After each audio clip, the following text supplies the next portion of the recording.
Yun pa lang, sapat na para masabi mo that you have everything.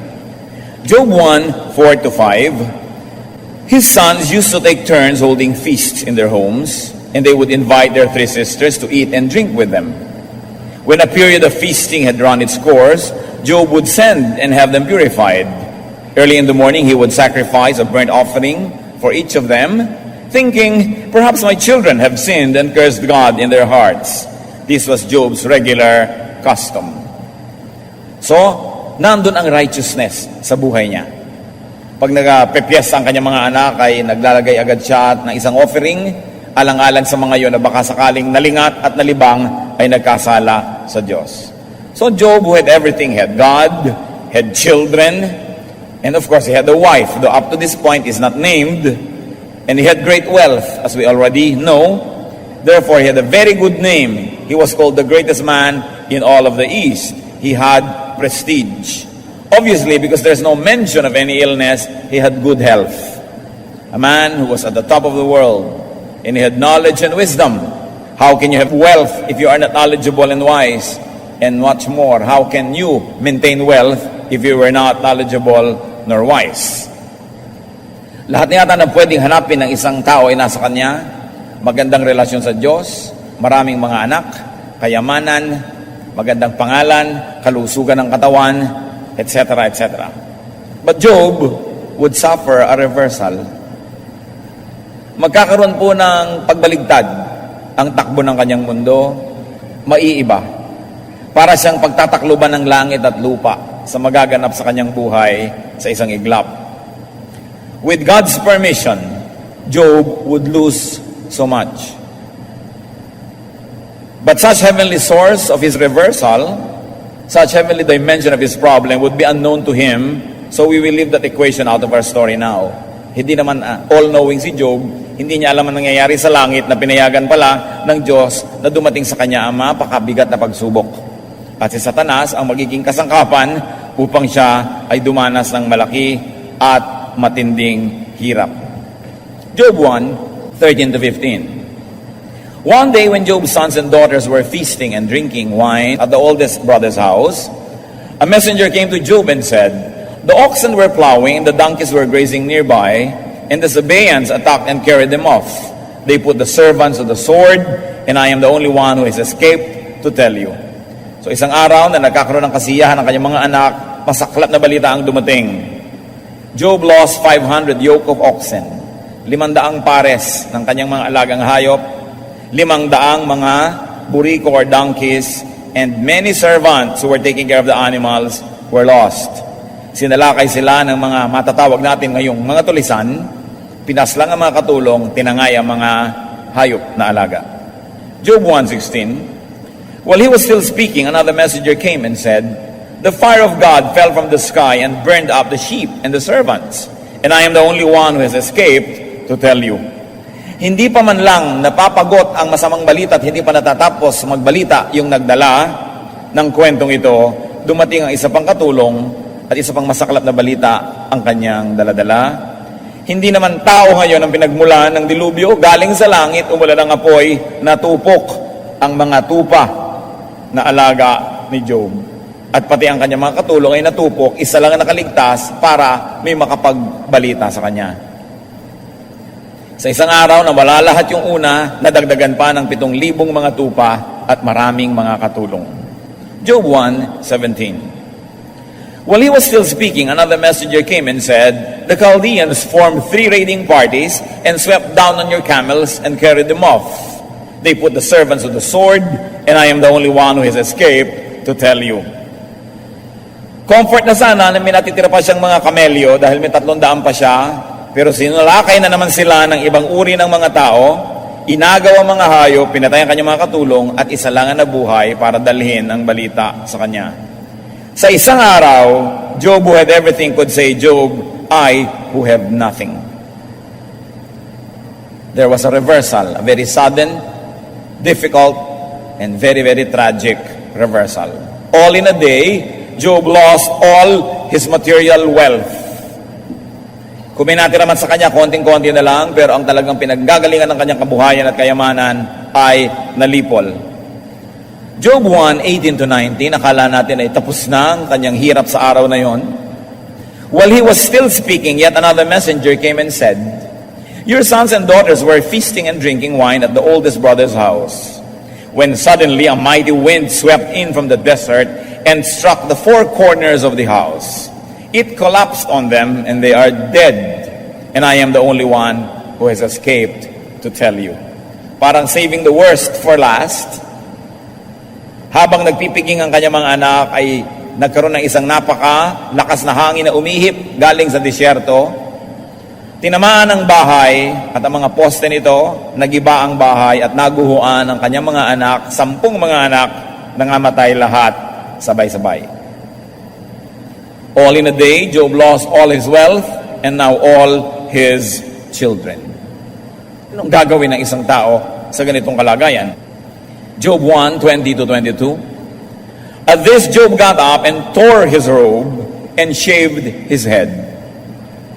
Then he fell to the ground in worship and said, "Naked I came from my mother's womb, and naked I will depart. The Lord gave, and the Lord has taken away. May the name of the Lord be praised." In all this, Job did not sin by charging God with wrongdoing. Katulad ng kaugalian ng kanilang panahon, sa pagluluksa ay kanyang pinilas, pinunit-punit niya ang kanyang suot na damit at inahit niya ang kanyang buhok at siya'y nagpakalbo bilang tanda ng kanyang pagluluksa. At pagkatapos ay nagpatira pa siya sa lupa at sumamba sa Diyos. Sabi niya, "Hubad naman akong nanggaling sa sinapupunan ng aking ina, hubad akong dumating sa mundong ibabaw, hubad din akong aalis dito. Nagbigay ang Diyos, bumawi ang Diyos, purihin nawa ang kanyang pangalan." At sinabi sa Biblia, hindi siya nagkasala sa pamamagitan ng pag-iisip ng masama laban sa Diyos. So, Job who had everything became Job who had nothing, but pwede naman pala siya maging Job, I who have something left. May natira naman. Job still had God. Job still had faith and submission to God's will. Job still had worship. He still had righteousness. At yun lang ay sapat na para ang isang tao ay mabuhay at mabuhay na muli. Nawala ang lahat, subalit hindi nawala ang Diyos sa kanyang buhay. Hindi rin nawala ang kanyang pananalig. At siya'y sumamba pa. Hindi sapat na malungkot ka, hindi ka nasasamba. Wala ka sa mood, hindi ka nasasamba. Lalo siyang sumamba. At pinarangalan pa niya ang pangalan ng Diyos. Tinanggap niya na bawian man siya hindi bale, nakahiram naman siya. Wala naman siyang dala sa mundo, so anong isasama ng loob niya na mawala uli siya ng bitbit? Kung sakali mang sa kamatayan ay mahirap siya at walang-wala, ipinanganak naman siyang wala rin namang dala. Yan ang napakagandang katangian ni Job na naging lakas ng kanyang kahinaan, naging liwanag ng kadiliman ng kanyang buhay. Pero hindi pa sapat yon. Job 2:7. Satan afflicted Job with painful sores from the sole of his feet to the top of his head.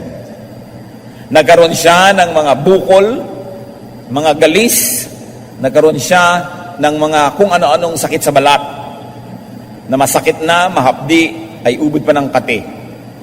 At ang mga sugat na ito, pag nagnanaknak, pag kumakatas, ay gustong-gustong dapuan ng langaw, sapagkat ang mga langaw ay nangingitlog sa anumang bahagi ng taong mainit at basa. Kaya mga Arabo ay mga nakabelo dahil nangingitlog ang langaw sa kanilang mata. Isang dapo makakapangitlog. Sa katunayan, maraming mga Arabo na may mga uod na nakatira sa loob ng mata nila sapagkat doon nag-itlog ang mga insekto. Dahil sa kakulangan ng moisture, pati ikaw, iitlogan ka ng mga sari-saring hayop. Ito ang naranasan niya. Pagkasakit-sakit, pagkakatikating mga sakit sa balat, mula sa kanyang anit sa tuktok ng ulo hanggang sa talampakan. Job 2:8-10. Then Job took a piece of broken pottery and scraped himself with it as he sat among the ashes. His wife said to him, "Are you still holding on to your integrity? Curse God and die." He replied, "You are talking like a foolish woman. Shall we accept good from God and not trouble?" In all this, Job did not sin in what he said. Ano ang naging tugon ni Job sa kanyang napakakating kalagayan? Umupo siya sa tumpok ng mga abo kung saan nagsisiga ang mga tao at may mga naiiwan ng mga abo. At marahil yun na ibinudbud niya sa kanyang katawan upang huwag siyang dapuan ng kutakot-takot na insekto. At naniniwala din ng mga tao noong unang panahon na may disinfectant quality ang abo. At sa kati ng kanyang balat ay minakita siyang bahagi ng isang basag na palayok. At ito ang pinangkamot niya at pinangkuskus niya sa napakakating mga sugat sa kanyang katawan. Ang opening remarks ng kanyang asawa sa kwentong ito, so far ngayon pa lang natin siya maririnig, bakit hindi mo na lang murahin ang Diyos at mamatay ka na nang matapos na yung mga gulo na ito? Yan ang sabi sa kanya ng kanyang asawa. Are you still holding on to your integrity? Meron ka pa rin bang worship? Meron ka pa rin dignity? Meron ka pa rin class? Ang ganyan na nangyari sa ating buhay? Praise God ka pa ng praise God? Murahin mo na lang ang Diyos. Sumpa mo ang Diyos sa nangyari sa iyo. At pagkatapos, mamatay ka na. At siya ay nangatwiran sa kanyang asawa. Sabi, bakit yung magsasalita ng ganyan? Para kang isang babaeng hangal.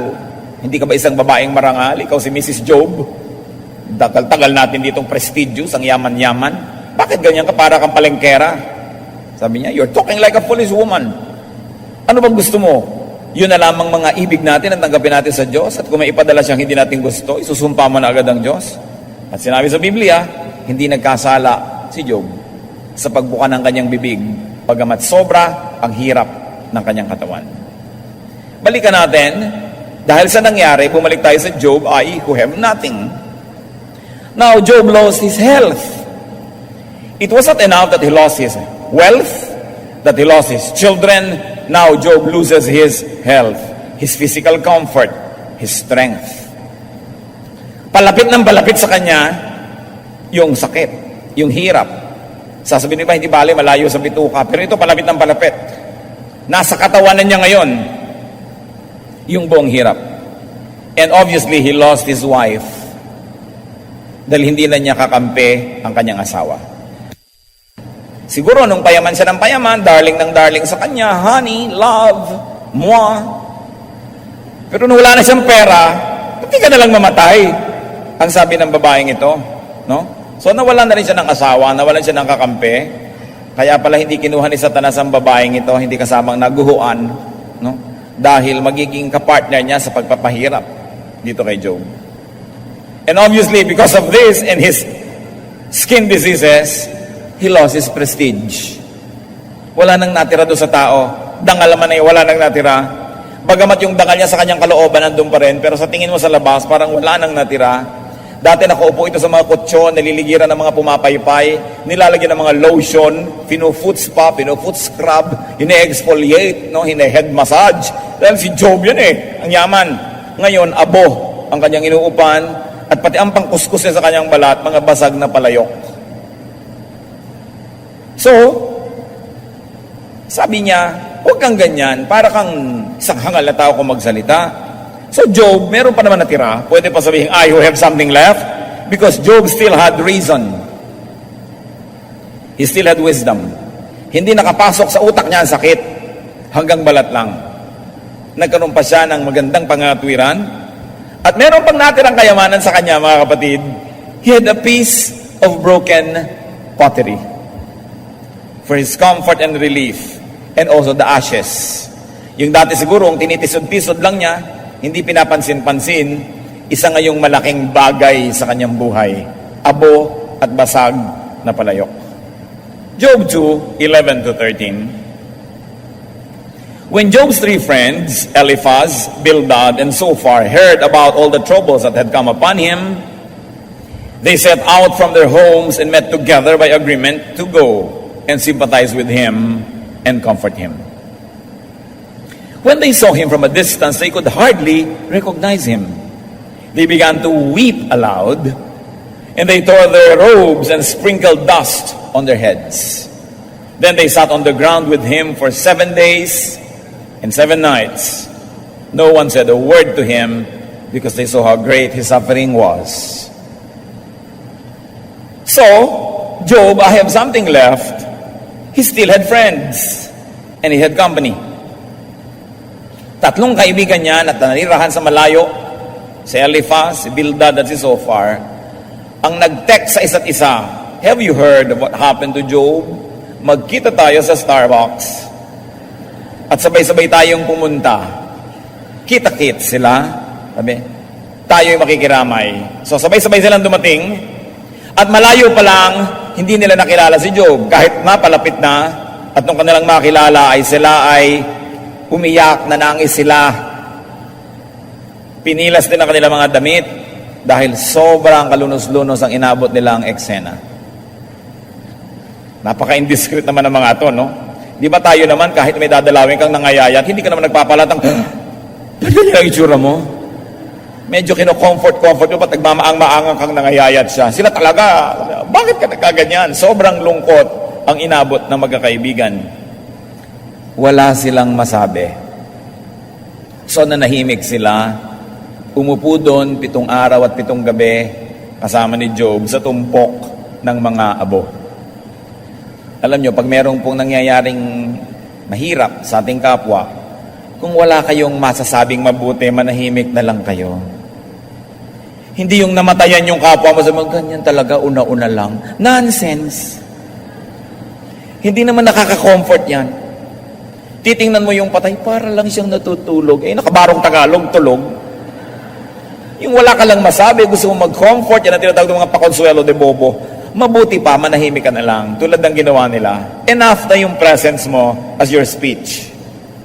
Nanahimik sila 7 araw. Job 3:1, after this, Job opened his mouth and cursed the day of his birth. Yung nagkaroon ng hirap sa buhay, ang binigyan nila ng pribilehiyong unang magsalita. So he was going to set the trend, he was going to set the tone for their discussion. Binigyan nila yung privilege na yon kay Job. Hindi yung, ano nangyari sa'yo, ba't ka nagkaganyan? Nanahimik lang sila, hinayaan nila magsalita yung pasyente. At sa pagbukas ng bibig ni Job, sinumpa niya ang araw na siya isinilang. Hindi niya sinumpa ang Diyos, ha? Sinumpa niya yung araw na sinilang siya. Mabuti pang di ako isinilang. At ang haba-haba ng poetry tungkol doon, basahin niyo yung book. Pero ganun lang ibig sabihin. So niya, mabuti pa hindi na ako ipinanganak kung ganito rin palang aabutin ko sa buhay. So Job, who had something left, has what? He still had a voice. Alam niyo, pag nawala na kayo ng kung ano-ano, dapat mabuti na kayo magbilang ng natira. At makikita niyo, may mga natira pa rin. Katulad ng binilang na rin natin ng mga basag na palayok. No? Binilang na rin natin ng 3 kaibigan. Siguro libo-libo yung nawala, pero may 3 natira. At ngayon may tinig pa siya. Meron pa siyang rason. Meron pa siyang isip. And he had the voice to express grief. Alam niyo po, sa isang nalulungkot, sa isang nagluluksa, sa isang nagkakaroon ng trahedya, napakalaking bagay na maipahayag ang lungkot. Hindi yan sinusuppress. Kaya yung mga sinusuppress yan, dahil bigla sila naninigas, nahihimatay, hindi nila na ipapahayag. Mabuti yung naipapahayag. Isa rin yung kayamanan na nakakapagpahayag. And when his friends began to blame him, actually they did that later, Job voiced out, Job 6:14, "A despairing man should have the devotion of his friends, even though he forsakes the fear of the Almighty." Kasi nagtatanong siya, bakit nagkaganito? Bakit na lang ako sinilang? Ang hirap-hirap ng buhay, etc., etc. At sabi sa kanya ng kanyang mga kaibigan, siguro may kasalanan ka, aminin mo na. Kasi kung wala kang kasalanan, di ka naman magkakaganyan. Matakot ka sa Diyos. Huwag kang magreklamo. Huwag kang mag-complain. Pero sinabi naman sa atin ng Bible, hindi siya nagkasala eh.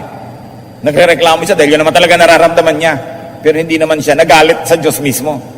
Nagalit siya sa sitwasyon niya, ba't ganito ang buhay ko? Kaya ang sabi ng kanyang mga kaibigan, siguro matakot ka sa Diyos. At ang sagot niya sa Job 6:14, ang tao na desperado, ang taong nalulungkot, kailangan suportahan ng mga kaibigan niya. Kahit pa nga, tumalikod siya sa kanyang banal na takot sa Diyos. Ang ibig niyang sabihin, sa mali at tama ako, nagkagani-ganito ako, kampihan niyo naman ako. Suportahan niyo ako sa mali at tama. Sabi, ganoon ang kaibigan. Nandiyan ka para makiramay, hindi para mag-moralize. Hindi para magsabing mali ako, kundi makiramay ka na lang. Because that was not a time for moralizing. Hindi panahon yun para sabihin mong mali ka, tama ka, banal ka, kundi makiramay ka lang. He had a voice to seek comfort and unconditional kindness from his friends. Napakaganda ng definition ng friendship na ibinigay dito ni Job. A despairing man should have the devotion of his friends. Isang pakikipagkaibigan na walang patakaran, lalo't lalo ang kaibigan ay dumaranas ng hirap, sinusuportahan, ano paman. Job 7:11, therefore I will not keep silent. I will speak out in the anguish of my spirit. I will complain in the bitterness of my soul. Nakita natin yung example niya na hindi masama na aminin mo na masama ang loob mo. Hindi masama na magsalita ka at magpahayag ng iyong nadarama. Huwag ka lang makipaggiyera sa Diyos o magalit sa Kanya mismo. Napakalaking bagay. Sabi niya, hindi ako tatahimik. Huwag niyo akong pigilin. Sasabihin ko ang aking nadarama. Job still had the voice to complain and to let out his bitter feelings. At kinausap ni Job ang Diyos. Sabi niya sa Job 17:21, what is man that you make so much of him? That you give him so much attention? That you examine him every morning and test him every moment? Will you never look away from me or let me alone even for an instant? If I have sinned, what have I done to you, O watcher of men? Why have you made me your target? Have I become a burden to you? Why do you not pardon my offenses and forgive my sins? For I will soon lie down in the dust. You will search for me, but I will be no more. So Job had the voice to engage God. Nangatwiran din siya sa Diyos. Dinala din niya yung kaso sa Diyos. Sabi niya, ano na po ba naman ang tao para pansinin ninyo? Sino na ba naman ako para hindi nyo tigilang bantayan araw at gabi? Sunod-sunod na mga trial ito nangyayari sa aking buhay. Ba't hindi nyo na lang ako huwag pansinin? Pagpahingahin nyo naman ako, sabi niya. Kung nagkasala ako, ano ba? Wala akong maisip. At kung ako man ay nagkasala, di patawarin nyo na lang ako. Bakit naman sobrang hirap ang aking dinaranas? Sabi ganon, mamamatay na lang ako, maaagnas ako't mawawala na kayo ng mababantayan pag nangyari yan. So bakit di nyo ako pagpahingahin? Yan ang sabi niya sa Diyos. So he had the voice to engage God, to reason with God.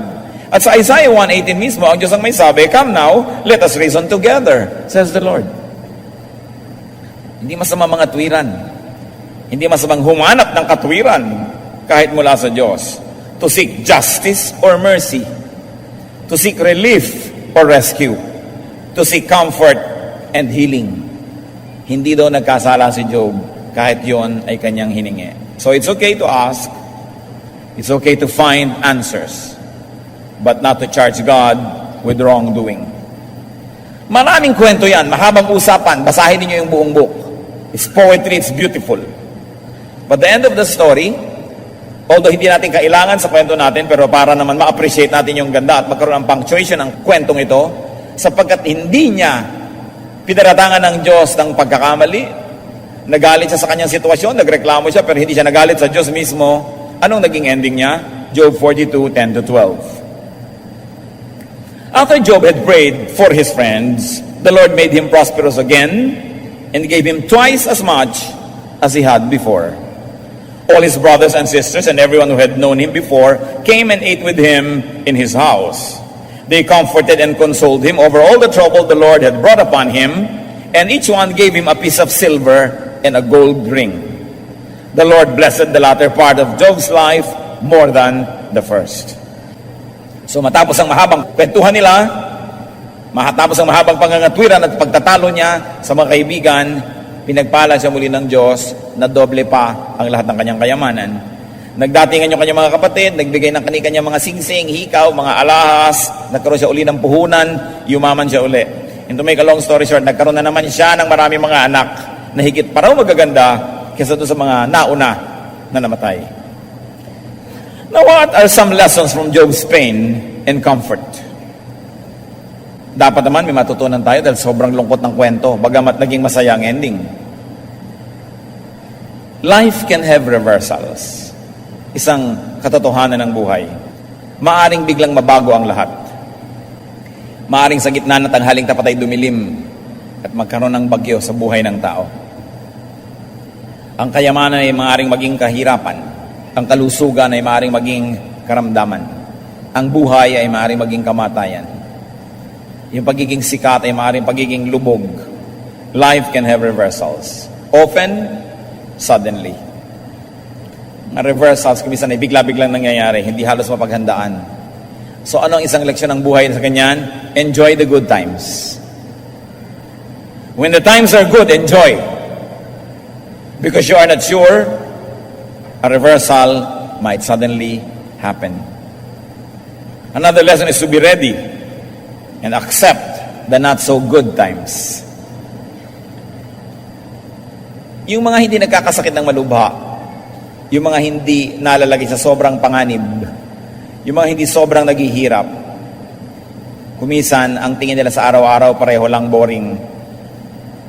Pero yung mga nakakaranas ng sobrang pagkakasakit, pag gumagaling-galing at nakakakain uli, isang gloria ang kumain ng pagkain. Isang kaligayahan ng manungaw at tumingin sa araw na sumisikat. People who almost died in their experiences never fail to appreciate every day the little things. Yung mga sobrang naghihirap, ang nagiging appreciate na sa konting ginhawa, napakalaki. Kaya kuminsan yung mga galing sa hirap na guminhawa, enjoy na enjoy sa kanilang ginhawa. Pero yung mga anak nila na lumaki na sa ginhawa, reklamo ang alam sa buhay, hindi marunong magpasalamat kasi hindi nakaranas ng hirap.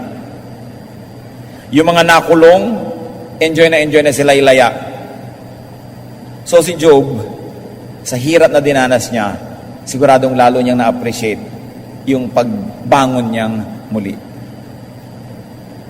Pag kayo'y walang sakit, ang mga mahal niyo sa buhay ay walang malubhang sakit, yun pa lang ipagpasalamat niyo na. Meron kayong ganang kumain, kahit hindi niyo nakakain lahat ng putaheng gusto niyo, ipagpasalamat niyo na. Nakakalakad kayo at hindi kayo lumpo, hindi kayo bedridden, kahit nagpapalamig lang kayo sa mall at wala naman kayong binili, magpasalamat na kayo. Yung nakakakita ka lang, na kahit ano pa yung nakikita mo, kahit hindi maganda ang view sa bintana ninyo dahil pusali ng kapitbahay ang nakikita mo, yung nakakakita ka, pasalamat ka na, magtanong ka sa bulag. Yung hindi maganda ang boses mo, pagka kumakanta ka, ay talagang kumakalog ang lahat ng mga baso sa bahay nyo. Magpasalamat ka, magtanong ka sa hindi nakakapagsalita. Enjoy whatever there is to enjoy. Because life is not always able to enjoy the things around. Huwag kayong gigising sa anumang umaga na hindi nagpapasalamat sa Diyos sapagkat kayo buhay pa. Huwag kayong kakain ng anuman na hindi nagpapasalamat na kayo may kinakain. At kung minsan, kahit na nga nakukonsumi kayo sa mga kasama nyo sa buhay, pasalamat pa rin kayo dahil may kasama kayo. Ecclesiastes 7:14, when times are good, be happy. But when times are bad, consider, God has made the one as well as the other. Therefore, a man cannot discover anything about his future. Hindi mo alam kung bukas, enjoyable ang buhay or not. Now you have an opportunity to enjoy it now. Kung dumating bukas ang hindi enjoyable, tanggapin mo rin. Sabi, lahat yan ay galing sa Diyos. Masarap mat hindi, maginhawa't hindi, nandyan yan dahil pinayagan niya ng Diyos. So dapat tanggapin ng tanggapin. Ang importante, kung ikay naghihirap, huwag kang magsisi na may mga panahon na dapat sana ay nagsaya ka naman pero pinili mo pa rin maghirap. Meron kayong party, nagkikilljoy ka, ayaw mong makisali. May kainan, ayaw mong kumain. Ngayon, pagka nagtaggutom, sising-sisi ka, bakit ba hindi pa ako nakakain ng pagkain? So dapat, kung meron panahon ng kasiyahan, huwag mo nang papalakihin ang mga problema, sama ng loob at inis. Makisaya ka. Kasi hindi mo alam kung kailan uli yun o kung darating pa ba uli sa iyong buhay. Sabi ni Solomon, when times are good, be happy. When times are not good, accept it also. Lahat yan galing sa Diyos. Tulad na sabi ni Job sa kanyang asawa, you talk like a foolish woman. Gusto mo piliin mo lamang ang tinatanggap mo mula sa Diyos? Kung ano ipadala niya, tanggapin natin. At mga kapatid, kung na-reverse ang situation ni Job from wealth to poverty, tatandaan nyo, a bad situation can also be reversed. Hindi lang naman yung good ang magiging bad eh. Yung bad din pwede maging good. Kasi lahat pwedeng mapalitan. Sabi nga nila, pag umikot ang gulong ng buhay, maaaring mapalitan ang lahat. So kung ikaw ngayon good, pasalamat ka. Pag dumating yung bad, pasalamat kang nakaranas ka na ng good ang buhay mo. Ngayon, kung bad ang buhay mo ngayon, umasa ka na mapapalitan yan. At ngayon, huwag mong inisin ng Diyos. Huwag kang makipagkagalit sa Kanya. Huwag kang magkasala para ma-reverse din ang iyong situation. What is important here is to always hope. Siguro naman wala nang darana sa atin ang higit pa doon kay Job, pero hindi siya nawalan ng pag-asa. Psalm 42 verse 5, Why are you downcast, O my soul? Why so disturbed within me? Put your hope in God, for I will yet praise Him, my Savior and my God. So kinakausap ang sarili. So, ikaw, kaluluwa ko, spirito ko, mukha ko, bakit ganyan samba ko lang mukha mo? Bakit ka naninimangot? Bakit ka naglulungkot-lungkot dyan? Sabi ko, umasa ka sa Diyos. Pupurihin ko pa ang Diyos kahit anong nangyayari. Dahil kung may masama nang nangyayari sa inyo, alangan naman sundin nyo yung payo ni Job na murahin niya ang Diyos, sumpahin niya ang Diyos. Hindi lalong nagkagulo-gulo yan. Kaya mas magulo na nga ang buhay, mas humanap ka na maipupuri. Pray. Worship. Hindi ni-neglect ni Job ang pag-worship niya kahit dilubyo ang dumadating sa kanyang buhay. Do what can be done. Keep your faith. Reason out with God. Reason with your adversaries. And scrape yourself with your broken pottery. Find comfort in anything that becomes available to you. Other lessons from the pain and suffering of Job is that many things like wealth, health, and people can be lost. But pain and suffering can be met with and can be overcome by continuing faith and hope in God. Kayamanan, kalusugan, kapwa-tao sa ating paligid, lahat yan ay maaaring mawala. But, in spite of this, you can have the ministration of friends. Salamat naman, dumating kay Job si Eliphaz, si Bildad, si Zophar, at nakiramay sa kanya. What is important is to hold on to God, especially in hard times. Of course, mentioning the three friends of Job, it's important in life to make and to keep friends. Yung kaibigan nyo na, huwag na kayo makikipag-away pa, naging kaibigan nyo na nga eh. Sayang naman kung ang magiging ending, kaaway nyo pa. Nag-invest na kayo ng panahon, ng pag-ibig, ng pakikitungo, pakikisama, tapos makakaaway nyo lang, sayang. Make and keep friends. Proverbs 18:24, there is a friend who sticks closer than a brother. Yung mga kaibigan daw na nadadaig pang mga sarili nating kapatid sa laman sa pag-ibig sa atin. So ang tao dapat, you are making friends, cultivating friendships. But of course, the best way to make friends is to be a friend yourself. Proverbs 27:10, better a neighbor nearby than a brother far away. Kung ikaw na nangangailangan ng tulong, mas mabuti pa ang isang kapitbahay na malapit kaysa kapatid mo nga pero ang layo naman. Lalo ngayon tayo, napakaraming mga overseas Filipino workers. Ang dami mo ngang anak, wala namang lahat. Ang dami mo ngang kapatid, wala namang lahat. So mabuti may mga kaibigan. At mabuting nakikipagkaibigan sa kapitbahay. Only foolish people quarrel with their neighbors because your neighbors will torture you. Kailangan nakikipagkaibigan sa kapitbahay kasi ang laki na influensya niyan sa quality of life mo araw-araw. So kung wise ka, makipagkaibigan ka, huwag ka makipag-away. Dahil kahit pa nga, mas mayamang ka dyan o mas malakas, kaya ka pa rin niya inisin. So, makipagkaibigan sa mga kapitbahay.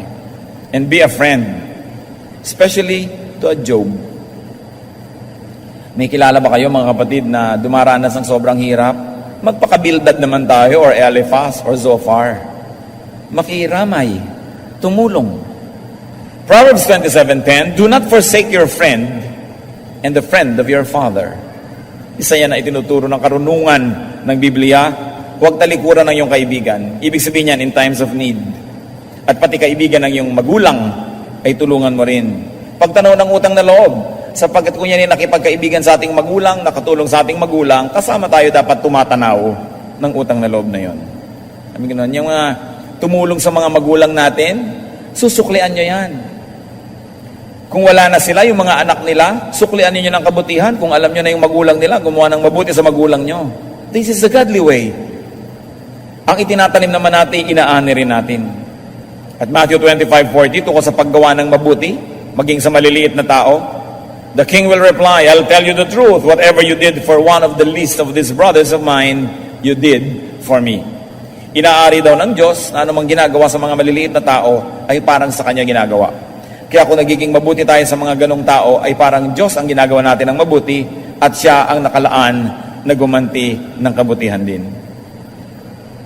Kung ating mga kaibigan po ay nagdaranas ng sobrang hirap, sabihin pa na problema nila, sabihin pa na sila ang may kasalanan, pero sa panahon ng sobrang lungkot o luksa o hirap, just be a friend. not a sage, not a professor, not a lecturer. Just be a friend, not a critic, not a judge. Ang ganda na sana nung ginawa ng tatlong kaibigan nanahimik na lang.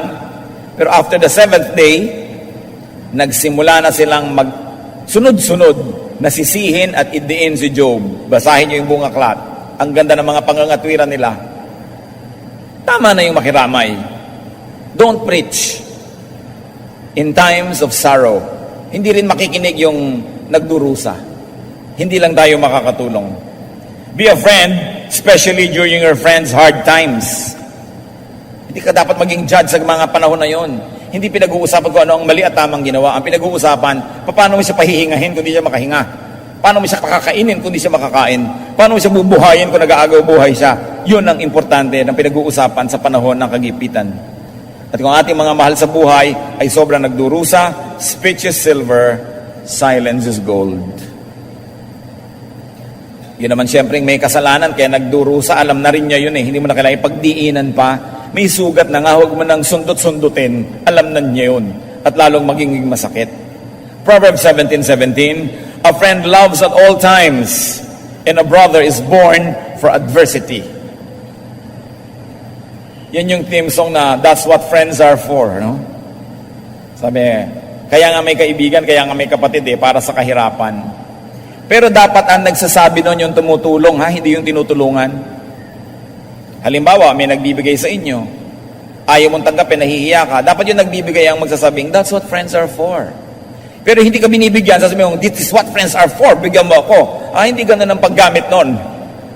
Ang nagsasabi niyan ay yung tumutulong. God knows His business.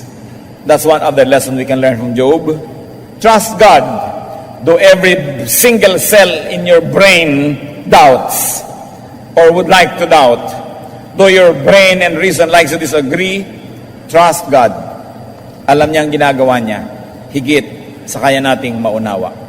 Alam niyo po, napakaraming reklamong ibinigay si Job. Nakipagtuos talaga siya sa Diyos. Sinabi niya, wala naman akong ginagawang masama. Bakit nagkakaganitong buhay ko? Kailangan maintindihan ko kung anong punot dulo na aking mga pagdurusa. At matapos siyang pakinggan ng Diyos sa kanyang napakaraming mga inireklamo, nagsalita ang Diyos. Mahaba rin ang sagot. We will quote some. And let's see kung tayo si Job na nagrereklamo, anong isasagot natin pag sinabihan tayo ng ganito? Job 38, selected verses. Then the Lord answered Job out of the storm. He said, who is this that darkens my counsel with words without knowledge? Brace yourself like a man. I will question you, and you shall answer me. Sabi niya, sino ba itong nagdudunong-dunungan na nagtatanong? Maghanda ka, magpakatatag ka, dahil tatanungin kita at humanda kang sumagot. Where were you when I laid the earth's foundation? Tell me if you understand. Who shut up the sea behind doors when it burst forth from the womb? When I made the clouds its garment and wrapped it in thick darkness? When I fixed limits to it and set its doors and bars in place? When I said, this far you may come and no farther, here is what your proud waves halt. So, sinariwa ng Diyos ang creation. Sabi, nandun ka ba nung nilikha ko ang mundo?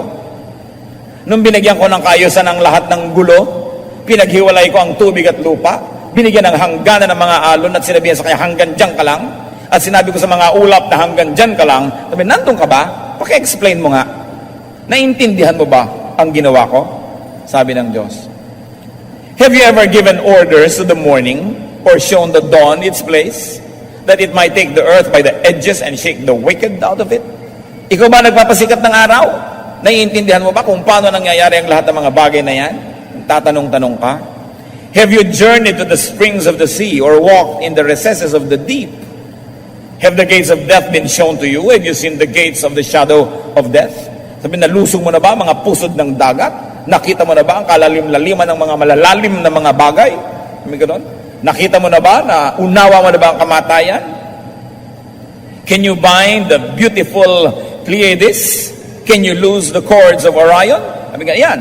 Mapagtutuhog-tuhog mo ba ang mga bituin para gumawa ka ng mga constellations? Can you bring forth the constellations in their seasons and let out the bear with its cubs? Do you know the laws of the heavens? Can you set up God's dominion over the earth?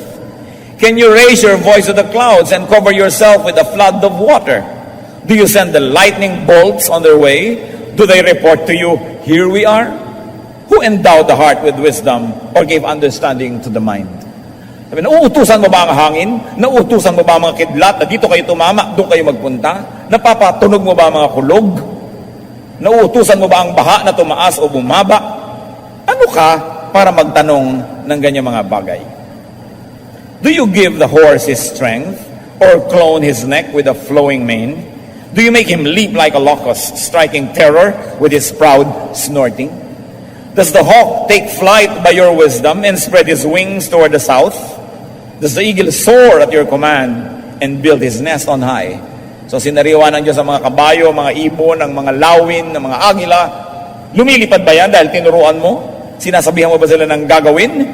May ganon. Hindi. Wala kang malay sa mga bagay na yan.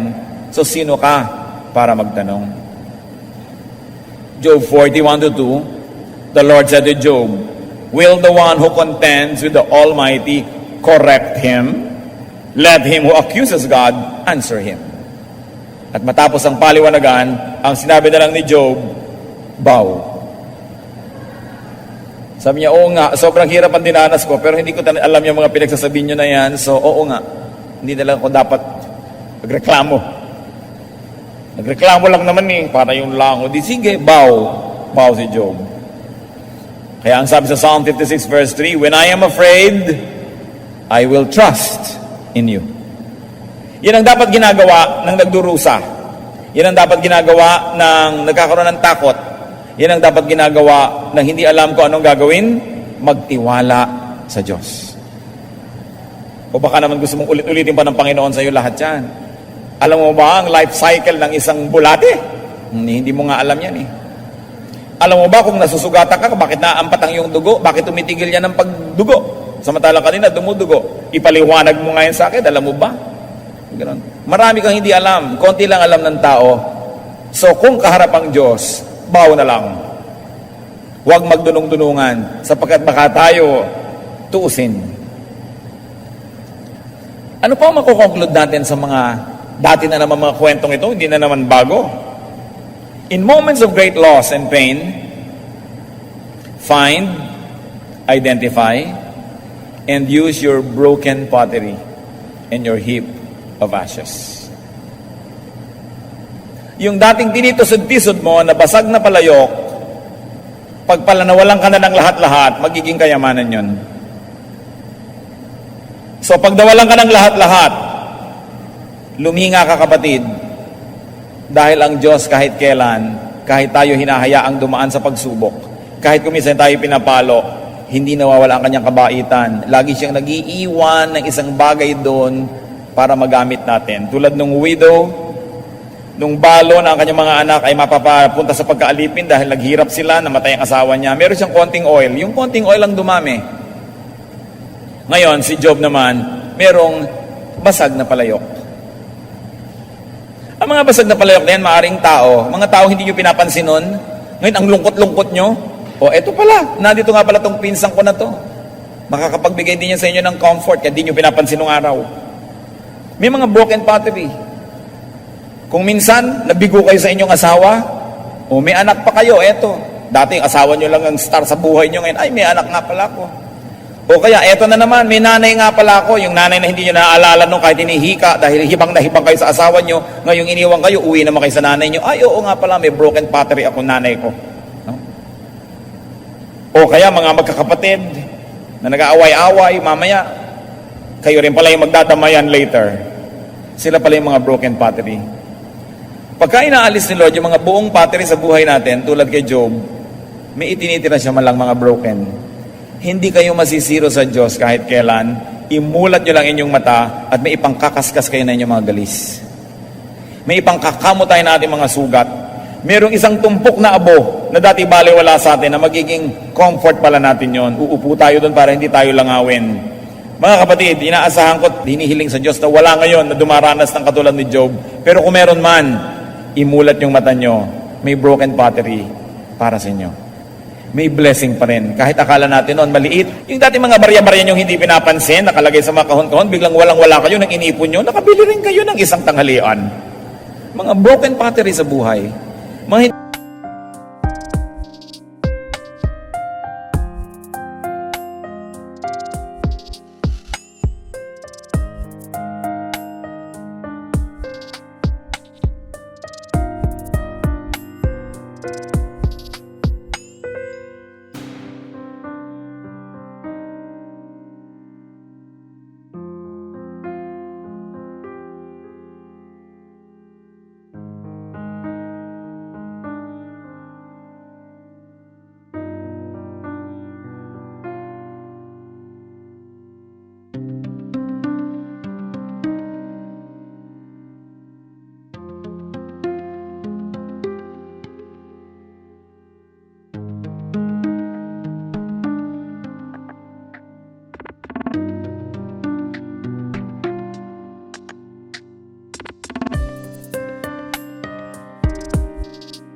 talaga kadalasan, tao.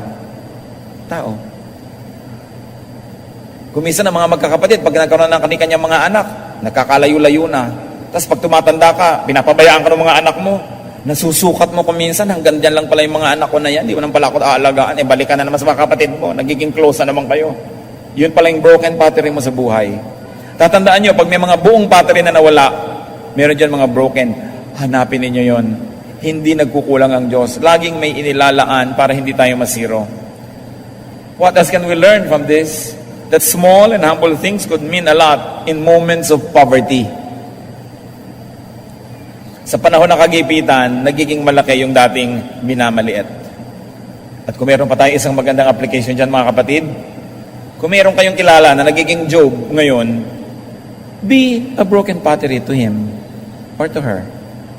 Hindi niya kayo pinapansin-pansin nun, pero alam niyo ngayon, may maitutulong kayo, tulungan niyo. Hindi niyo alam kung kailan ang panahon na darating na kayo naman ang mga kailangan ng mga broken pottery. Pasalamat tayo pag hindi tayo yung Job. Be the broken pottery and comfort this Job. Be the heap of ashes and protect him from the flies. Hindi na uubos ang blessing ng Diyos para sa iyo, at lalo namang maganda kung ikaw, kapatid, ang nagamit niya na maging blessing sa iba. Another lesson we can learn, no matter what, just hang in there. Huwag kayong bibigay, huwag kayong bibitaw. Lilipas din ang bagyo. Be there when the new day dawns. Be there when the new day comes. Paano daw ba ang description ng pagpapala ng Diyos? Lamentations 3:23-26. They are new every morning. The blessings of God. Great is your faithfulness. I say to myself, the Lord is my portion, therefore I will wait for Him. The Lord is good to those whose hope is in Him, to the one who seeks Him. It is good to wait quietly for the salvation of the Lord.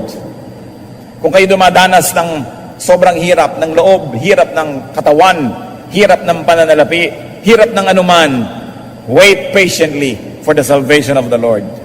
Hindi ito salvation na daling ka sa langit. Hindi. Salvation from this problem. Salvation from this sorrow. And it is good to patiently and quietly wait for the Lord. Hindi niya nalilimot ang ating kalagayan. Kuminsan, paulit-ulit lang yung lesson, yung lecture, kasi hindi pa natututunan yung lesson. Kahit sa school, inuulit yung lecture pag hindi natutunan at sobrang hindi mo natutunan, ikaw uulit ng kurso. Kaya kuminsan ang mga difficulties natin paulit-ulit kasi hindi pa natin natutunan yung leksyon. But if we learn the lesson, the lecture will stop, and then life will move on. Lamentations 3:31-33. For men are not cast off by the Lord forever. Though He brings grief, He will show compassion. So great is His unfailing love. For He does not willingly bring affliction or grief to the children of men. Hindi daw kagustuhan ng Diyos. Pinapayagan man niya. Hindi niya kagustuhan na dumanas ng hirap ang mga anak niya. At kung pinapayagan man niyang dumanas ang hirap, hindi daw yun forever. Yun ay may hangganan. So kung dumaranas tayo ng mga hirap, hold on. Huwag kayong bibigay. Huwag kayong bibitaw. Laging umasa. And do not sin by charging God with wrongdoing. You may complain. That's why it's good to have friends. Pero panapanahon lang ang paghihirap. Bawat hirap ay may katapat na ginhawa. Bakit tayo nakakatiyak? Sapagkat bawat dilim ay may katapat na liwanag. Bawat negative number ay may katapat na positive. Lahat ay balanse. So bawat hirap may katapat na ginhawa. Bawat ginhawa may katapat ding hirap. So hindi ka naman basta yumayaman na lang nang wala ka ibinabayad doon. Hindi ka naman basta rumurunong nang wala kang sakripisyo. Sapagkat lahat ay may katapat. So, tumapat ka ng maluwag sa kalooban. Kung ito ngayon ang katapat mo, harapin mo siya, gugulong din ang buhay, maiiba ang katapat mo bukas. Huwag mong ibalaho ang iyong sarili, don't get stuck by committing sins against God. Tumapat ng maluwag sa kalooban, sapagkat naibalanse ang buhay. Ano ba ang kalagayan natin ngayon? Pwede bang tayo ngayon yung Job? O tayo yung kaibigan? Pwede rin tayo yung asawa. Hirap na nga yung tao. Lalo pang pahihirapan. Pwedeng nagiging ganun tayo. Sino kaya tayo dyan? Aming Diyos, kami po ay humihingi ng pagpapala sa inyo. Lalong-lalo. Kung may mga kasama kami ngayon dito, Panginoon, talagang dumaranas ng hirap, ng takot, ng pangamba, ng paghihirap. Panginoon, patibayan mo ang pananalig namin sa inyo. Imulat mo kami sa mga leksyon na ito ng buhay ni Job. At kung kami naman, Panginoon, ay privileged enough at this moment not to be the Job, teach us to be the friend. Teach us, O Lord, to be the broken pottery that can alleviate suffering, that can bring some comfort. At nawa, huwag mo kaming makita kahit kailanman na nagiging tulad ng asawa ni Job. Nagdurusa na nga ang kapwa, lalo pang pinahihirapan ang loob. Ipakita mo sa amin, Panginoon, ang pag-asa. Ipakita mo sa amin ang inyong karunungan na sa kabila ng mga panandaliang panahon na kami lumulusong sa mga madilim na mga lugar, nandun pa rin kayo. Even though we walk through the valley,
may mga pagdurusa sa buhay, iniaangat namin sila.